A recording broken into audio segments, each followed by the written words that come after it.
पिछले पार्ट में हमने देखा कि किस तरह अंग्रेजी शिकारियों ने डाकघर के रखवाले के परिवार को गोलियों से भून डाला और दफना दिया था।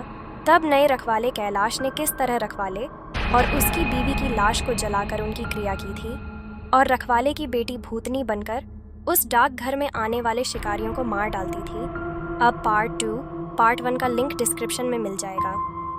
2-3 और वर्ष बीते और अब वह डाक बंगला खंडहर हो गया, क्योंकि अब किसी में भी हिम्मत नहीं थी कि वहां ठहरे। आखिर किसको अपनी जान की परवाह नहीं होती।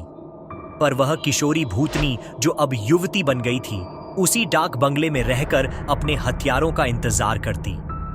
दिन में उधर आने जाने वाले लोगों को उसका एहसास होता, क्योंकि वह बराबर रोती रहती पर किसी को दिखाई नहीं देती। एक बार की बात है कि वह युवा भूतनी उस जंगल में रह रहे एक युवा भूत तथा युवा भूतनी के संपर्क में आई।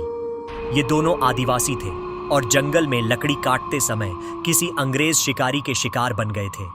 युवा भूतनी उन दोनों को लेकर शहर की ओर निकल गई। युवा भूतनी उन दोनों भूत भूतनी के साथ शहर में घूम घूम कर अपने हथियारों की तलाश करती रही। 2-3 दिन की मेहनत के बाद ही वह अपने हथियारों को पहचान ली। एक दिन वह शाम के समय खूबसूरत युवती बनकर उनमें से एक हत्यारे अंग्रेज शिकारी के घर पर गई। घर पर उस अंग्रेज के सिवा कोई नहीं था। फिर उसने खूब लटके झटके दिखाए और उस अंग्रेज को अपनी सुंदरता में फांस लिया। रूप लुभावन हो तो अच्छों को फांसते देर नहीं लगती। योजना के अनुसार वह दूसरे दिन भी उस अंग्रेज से मिली। फिर उसे पूरी तरह विश्वास में लेने के बाद एक दिन कही कि क्यों नहीं हम लोग शिकार पर चलें। अंग्रेज ने कहा कि अच्छी बात है, मेरे कुछ मित्र शिकारी हैं, उन्हें भी लेकर चलते हैं। फिर क्या था, उस युवती भूतनी ने उस अंग्रेज से कहा कि मेरी एक और सहेली है, वह भी बहुत ही खूबसूरत है और शिकार पर जाना पसंद करेगी। फिर दूसरे दिन उस युवती भूतनी ने अपने साथ आए हुए दूसरी युवा भूतनी से उस अंग्रेज शिकारी को मिलवाया। अब तो अंग्रेज पूरी तरह उस भूतनी के माया जाल रूप जाल में फंस चुका था। एक दिन सुबह वह अपने उन्हीं पुराने दोस्तों के साथ जंगल की ओर निकल पड़ा। दिन भर शिकार करते रहे और खूब मौज मस्ती भी। शाम होने को आई तो अंग्रेज शिकारियों ने कहा कि अब सूर्य ढलने लगा है, क्यों ना हम लोग वापस शहर लौट चलें। अंग्रेज की बात सुनकर उस युवा भूतनी ने कहा कि ना, आज रात हम लोग यहीं ठहर कर जंगल का आनंद उठाते हैं। पर एक अंग्रेज शिकारी ने कहा कि हमने पहले से डाक बंगला तो बुक किया नहीं है, ठहरेंगे कहाँ। फिर क्या था, वह युवा भूतनी मुस्कुराई और बोली कि इसी जंगल में दूसरी ओर मेरे एक मित्र आदिवासी की कुटिया है, हम रात वहीं बिताएंगे और खूब मौज मस्ती करेंगे।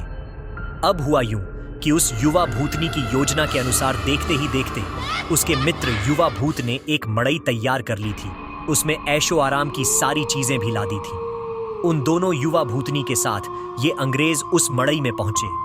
इन अंग्रेज शिकारियों को उस मड़ई की दशा देखकर अजीब लगा, क्योंकि उस मड़ई में महलों, बड़े बड़े होटलों जैसी व्यवस्था थी।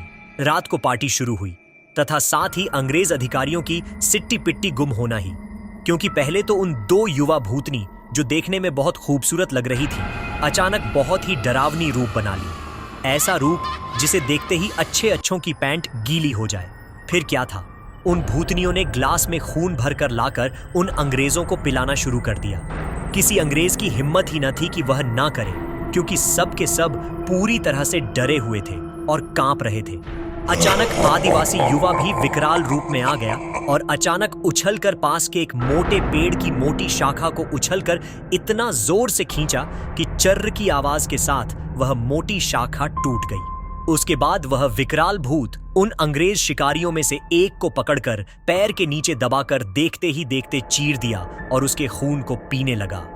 उसका खून पीता देख दोनों भूतनियों ने भी लंबी लंबी विकराल चीभ निकालते हुए खून पीने में उसका साथ देने लगी और साथ ही अपने बड़े बड़े नाखूनों से उसका शरीर जगह जगह से चीरने लगी। उस युवा भूतनी ने तो भयानक आवाज निकालते हुए दौड़कर एक दूसरे अंग्रेज शिकारी के पास पहुंची और उसकी आंखों में अपने विकराल भयावह भाले जैसे नखों को डालकर उसकी दोनों आंखों को निकालकर खा गई। इसके बाद उन तीनों भूतनी भूत ने एक एक कर सभी अंग्रेज शिकारियों को मार डाला। दूसरे दिन उन अंग्रेजों की खोज में गए अंग्रेज अधिकारियों को उनकी ऐसी विभत्स लाशें मिली जो देखने में बहुत ही भयावह लग रही थी। उनको ऐसे नोचा गया था कि लगता था कि यह किसी मनुष्य या जानवर का काम ही नहीं हो सकता। कैलाश को तो सब कुछ पता ही था, पर वह किसी को कुछ नहीं बताया। फिर एक दिन समय निकालकर गोपनीय रूप से कैलाश ने उस युवा भूतनी के कंकाल को भी जला दिया तथा उसकी मुक्ति के लिए एक पूजा करवा दी। यह एक काल्पनिक कहानी है, पर हकीकत भी हो सकती है।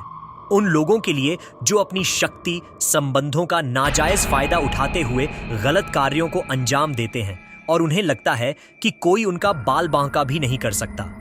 हमेशा वैसा ही कार्य करें जैसा आप दूसरों से अपने तथा अपनों के प्रति चाहते हैं। जय बजरंगबली।